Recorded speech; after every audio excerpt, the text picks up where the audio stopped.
Jadi kalau Lawang Sewu ini Bu ya, kalau aku baca dari Google Earth ini salah satu tempat yang cukup menyeramkan katanya, Ya, terbesar gitu sejarahnya. Kita dampingin Pak Gayat. Ada Pak Gayat juga di sana. Halo Pak. Sehat. Tapi kita kalau ngomongin soal misteri Bu ya, pasti kan setiap orang itu kayak aku pribadi, aku tuh pernah ada kayak pengalaman misteri Bu. Waktu itu aku inget banget beberapa kasus aku bahas di banyak hal, ada kayak ditindihin gitu loh, tindihan gitu. Oh iya, aku kan juga ngalamin itu. Pernah Bu? Kalau Bu Hastri sendiri aku yakin banyak hal-hal yang jauh lebih mistis ya. Apa Bu pengalaman? Iya, Bu? tapi kan pokoknya ngomongin pengalaman kalau memang pekerjaannya karena berhubungan dengan yang tidak bernyawa, jadi seringkali memang sesuatu itu datang tanpa diminta dan berupa sosok yang seperti saya ceritakan tidak menyeramkan manusia tapi hologram tembus gitu. Jadi selama ini kan kalau di film-film bahwa yang namanya horor itu adalah yang bentuknya aneh-aneh. Ibu nggak lihat kayak gitu? Enggak, makanya aku nggak pernah mau nonton film horor, takut aku karena bisa deg-degan seminggu gak tidur.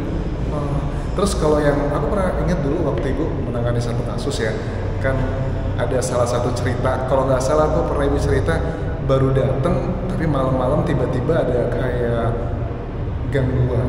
Ibu belum cerita jelas waktu itu, kasusnya nggak aku ceritakan apa, tapi Ibu pernah bilang kayak ada gangguan. Itu gangguan apa? Ya itu gangguan, jadi saya ditindihin tadi seolah-olah tidak berdaya dan nggak bisa bangun. Oke. Ya, jadi mungkin karena katanya sih kasusnya rawan kan, dan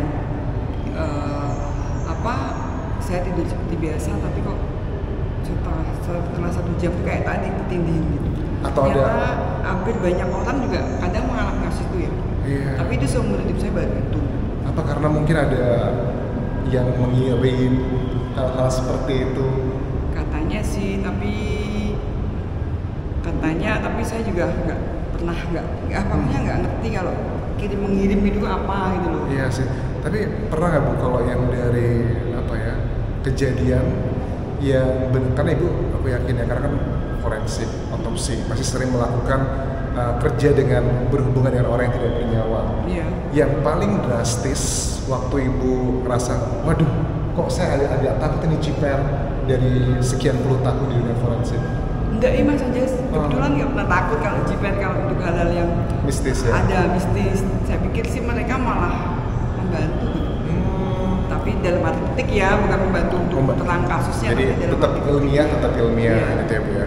Terus juga ada kan banyak tuh di online artikel bilang bahwa Bu Hastri pernah dikasih kode, katanya ada salah satu korban, kemudian Ibu dikasih bayangan yang ke TKI, yang apa? Oh itu kalau itu kasus identifikasi bencana.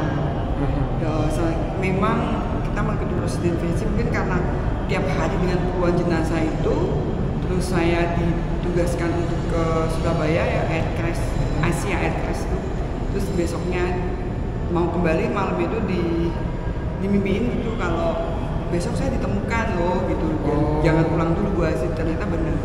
Terus terus saya setelah membereskan dia, membersihkan dia, terus ke Surabaya karena proses identifikasinya di Surabaya bukan di Pangkalan. Berarti waktu aku masih ingat ya Ibu kan banyak tuh menangani tempat kecelakaan yang mohon maaf terpotong-potong sudah Iya, gitu. dipat jadi bagian-bagian tubuh. Bahkan sering tidur juga di ruang otopsi. Iya. Kalau lagi proses panjang. Iya. Ada yang membantu kayak yang makhluk halus gitu ngebantu Ibu kasih kode-kode gitu. Enggak sih, saya mikirnya nemenin aja. Nemenin aja ya. Kode nanti pada minta itu nomor bisa. Tapi jujur sih aku juga agak ya ada percaya ada nggak percaya. Tapi kayak waktu beberapa kasus gitu kan yang kita sempat bahas di banyak channel gitu bahwa ada korin inilah, korin itulah, kemudian bercerita ini dan itu. Ibu gimana melihatnya? Enggak, saya enggak. Ya mereka enggak cerita itu, cuman ya mungkin kalau saya mikir bantu, mungkin nemenin saya kerja, mungkin setelah selesai ada kelihatan dia kayak ucapan terima kasih, katakan kita membantu dia karena nggak bisa ngapa-ngapain kan. Karena di tubuh mereka itu kan beratnya ada bukti yang bisa digunakan sama teman-teman penyidik untuk mengungkap terang kasusnya. Nah ini kan kita lagi di Lawang Sewu teman-teman. Lawang Sewu memang salah satu tempat yang menurut aku bersejarah. Karena kan dulu tempat kayak kereta api ya Pak ya? Stasiun kereta api. Kantor kereta api Belanda. Bahkan masih ada lokomotifnya Pak ya di sini ya? Rel keretanya itu depan tuh. Oh hanya simbolis saja. Cuman kantor, tapi stasiun keretanya sana Tawang ya Pak ya? Ini kantornya aja. Ini dulu terkenalnya gara-gara acara di Trans ya kalau nggak salah yang apa? Uji nyali itu ya tadi itu Pak ya? Uji nyali itu ya sebenarnya ruangannya itu adalah ruangan untuk tempat AC, pondasi, dan kemudian di bawahnya itu kan ada pintu-pintu dan itu dipakai untuk tim uji nyali saat itu. Dan kita kalau mau ke sana sulit ya Bu ya? Karena harus pakai boot, harus jongkok jalannya udah kayak gua karena itu di bawah tanah gitu. Itu nggak gampang. Dan biasanya tuh kesini banyak yang kayak malam ya, pemuda-pemudi mau mencoba uji nyali dan sebagainya. Tapi kita kan nggak serem sih Bu ya? Siang kan? Siang kan? Kalau malam nggak tahu ya. Sambil kita jalan. Ini udah direnovasi beberapa ya Pak ya? Ya, kalau yang kelihatan jelek itu langsung diperbaiki. Ya. Ini kalau malam berarti lampunya dihidupin semua Pak? Cuman Oh, jadi tetap remang-remang ya, lihat tuh. Yuk, kita lihat keluarnya ini ada. Oh, ini adalah sejarah-sejarahnya.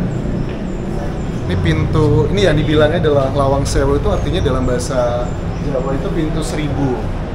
Tapi nggak tahu sih, itu ya 1000. Lokomotifnya. Yang ITB, oh ini nih. Pak, gimana Pak caranya bisa dihitung Lawang 1000? Lokomotifnya. 2, 3, 4, 5, Oh. 6. Satu lubang 6 jalan itu. Kali berapa gitu? Ya, dan ini tidak ada 1000, hanya 928 gitu. Sudah.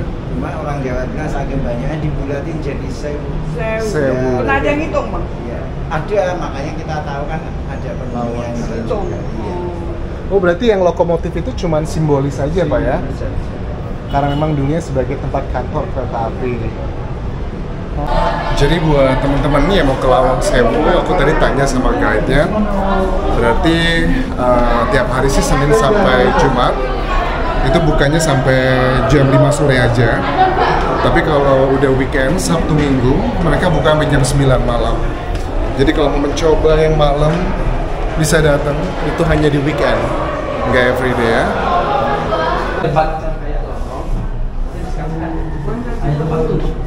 Kalau jam 4 Jadi ini yang dipakai buat uji nyali. Ini tembusannya ya? tembus Bu, iya. Ini dulu buat apa Pak? Buat Ini penjara? zaman Belanda dipakai untuk fondasi kekuatan gedung, juga AC-nya alami. Oh gitu.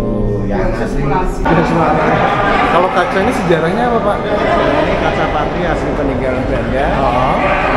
Jadi ada gambar wanita baju merah itu contohnya membawa api di tangan, baju biru membawa biji-biji yang tempat air, antara api dan air. Ini jadi kalau kuat.